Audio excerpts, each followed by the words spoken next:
Hey everybody, how are you doing today? It's October 22nd, 2020, and I'm still a little under the weather. I'm sure you can probably hear that I don't sound the best, but I just got to keep getting some of this out to you, because these are the stories that they make me so upset, especially this one right here. Listen, this is from ABC News. This is from today, from this morning.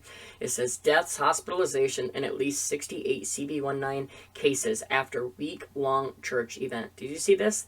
Just says cases. The way that, look, they put deaths first, and even when I read it first, I thought this was 68 deaths. That's what they were saying because of the way that they have, worded it right there, but it's not. It says officials are looking for 94 close contacts of the people who tested positive. This is huge, okay? Because remember what I told you about how the CDC has now changed the guidelines, right? Which was right here, all right? CDC redefines the CV19 close contact, adds brief encounters. This is a big deal because when they change this, saying now that, oh, you don't have to be around somebody for 15 minutes straight, you just need to be around them for 15 minutes in a 24-hour period. Okay, so that means if somebody, you get what I'm getting at. It's so vague and so ridiculous that that's what they're doing, but they're making that like that for a reason, okay? So that they can track, trace, and then quarantine, and we all know that FEMA camps are they're not fake. We know they're real, okay? You can call them detention centers. You can call them quarantine facilities. Call them whatever you want, okay? But they are places where they are going to put these people, okay? And now that they're changing this to make it like this, where, oh, well, even now at close contact, they've changed the terminology of it, and now it doesn't have to be as bad. It just shows they're going to make it as broad and as vague, just like the symptoms, so that they can come after us, all right? And especially us that want to go to church. I mean, look at this. This is another attack on our religion. Look at it. Says, at least 2 people are dead, 4 hospitalized, and at least 68 positive cases of CV19 have been confirmed following a week-long convocation event at a church in North Carolina. It says the week of the event took place at the United House of Prayer for All People in Charlotte, North Carolina, and the numbers include attendees and close contacts of the people who attended the service at the church. Authorities and health officials have said they are still trying to track down 94 more close contact of the people who tested positive. Track you down. You went to church one day. They're coming for you.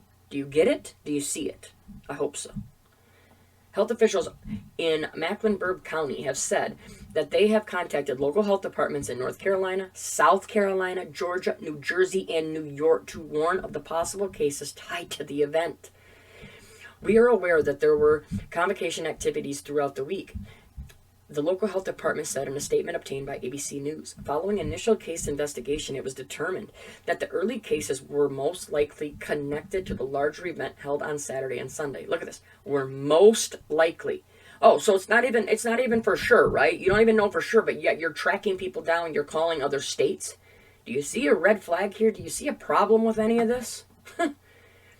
It says, as the case count has grown, we are aware of additional cases likely connected. Again, look at likely connected to smaller events that occurred during the week. We are currently attempting to trace contacts for all cases.